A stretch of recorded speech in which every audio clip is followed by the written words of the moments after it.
So, by popular demand, I am now doing some build series videos on my Unimog camper.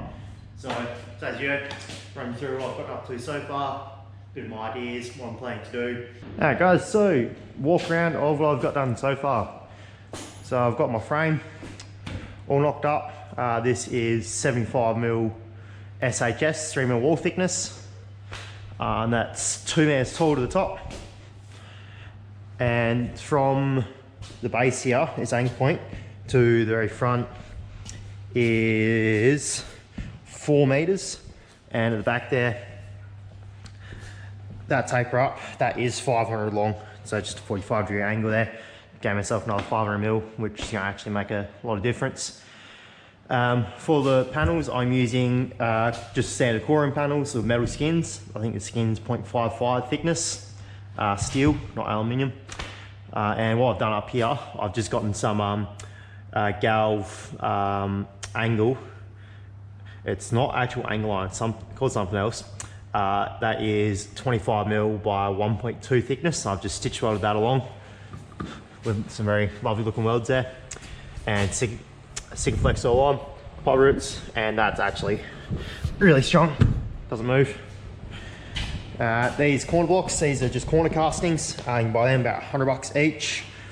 Modern Perf that sells them, UES I believe. Come around to the inside so far.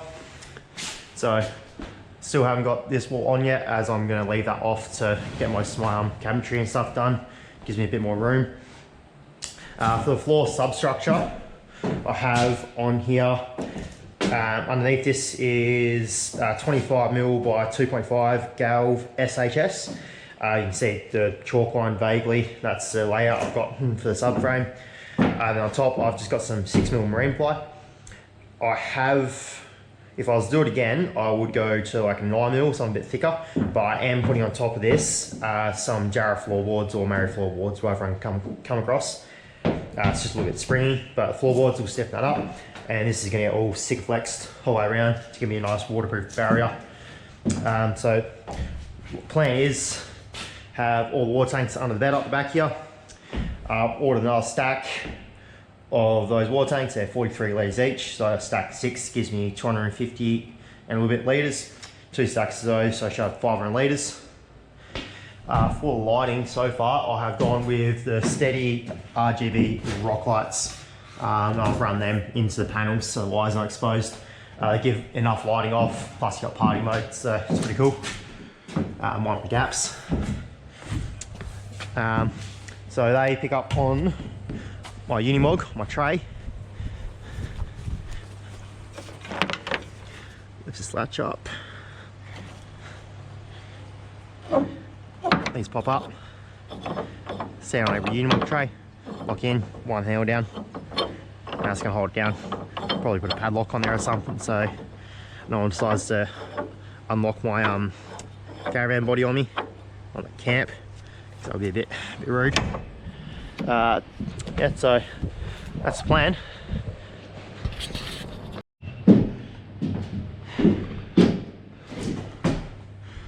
Hey guys, so for the roof, all I've done is I've gotten some panhead metal screws. Great fun putting in 3mm all thickness SHS.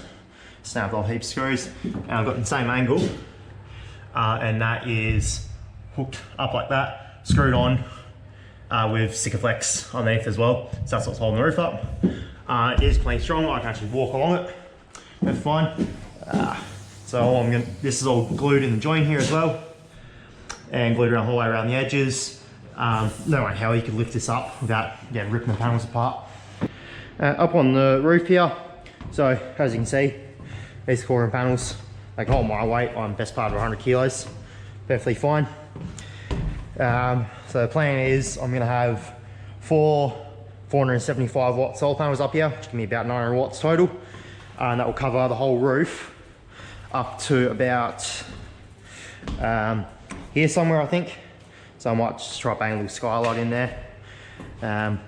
Yeah, the main reason I'm not walking across it at the moment is because it does leave dents if you tread a bit too hard. And on the edge here, it's going to have some flat stripping, 50mm or so, just like 1.2 or 1mm thick galv. glue it down, pop it down, screw it down, or just even glue it down just to seal it. Then that way the whole box will be sealed on the roof and hopefully have no leaks. For batteries, I decided on the King's 3 amp hour lithium batteries. $9.49 on special when you get them, works out pretty cheap. I've got another 2 sitting in the box still, so I'm going to have a total of 1200 amp hours of lithium. I will be linking them in series parallel, so I'll have 24 volts at, or 600 amp hours at 24 volts, which is still, that's a lot of power. Most caravanners run around 400 amp hours of lithium from what I've seen, talking to a few other people. So that paired with my 1900 watts of solar, should give me plenty of juice as well to run off. I don't really want to be stuck with flat batteries. My fridge is going flat and everything. We'll have a big DC charger as well as the ability to plug into mains and run off mains power at the same time as charging the batteries. Everyone can meet Tank. He is workshop supervisor / workshop dog. Good as the boys. He lays around all day in the sun, watch me work. No life, isn't it, buddy? So the other thing people have expressed a bit of concern about is the weight of the box. So I've done a bit of maths for it. 75mm SHS is about 6.6 kg per meter. 5 lengths, about 40 meters all up. I do have about 6 meters left over. So that's 240 kilos of just the 75mm SHS. Not too bad. Those corner blocks, they're probably about 5 to 10 kilos each. I haven't allowed them in this. Coring panels, they are about 330 kilos all up when they're all in there. So total is about 570 just for the coring panels and the steel, plus the blocks. So we'll say about 600 plus some frame. So add another 40 odd kilos there. It's not overly heavy, but just to allow a bit extra. So about 650 all up currently for the whole box to be built. I honestly think that's pretty light. That's without flooring. Add another, say, 100 kilos there, maybe 200 kilos, 800 kilos. So all up, the complete box should be a ton without anything in it. That's all the panels, windows, framing, flooring. So that's just without fridge, without cabinetry, without the water, without the batteries. My truck is licensed to carry 6 ton if I take the tray sides off, which currently is. So I'm still within range. I just want to keep it as light as possible to just make it drive a bit nicer. Yeah, so hopefully all up I should be under 2.5 ton or around 2.5 ton for this whole box completed, which looking at a few caravans isn't overly bad. It's actually pretty good because I will have a full ensuite. So plan is ensuite in this corner here. I've got the Thetford C402 toilet, which is the one that's fully boxed out. It's not just a little swivel one. Go in here, shower in here. Have a bench whole way along. Beds above water tanks, above batteries. I do have a Victron board from RV Solar, I believe it is. Solar for RVs, actually. It's going to go under here as well, hopefully. And yeah, bed on top. More cabinetry. Gonna have cupboard, fridge, and door. And hoping, if I have the time before we go on the big trip, I'm gonna have a fold down deck from the side door here, drop down whole width. So about 2 meters long, 2 and a bit meters long. Have deck, awning come out the side, gives us a bit of a shaded area to sit. For the fridge, I have decided to go with just the standard household fridge. This is a Chic brand, Chic, that's how you pronounce it. It goes from Better Home Living locally to where I am. 450 odd bucks. Quite a decent size fridge. And this will also be paired with my 6 litre angle freezer.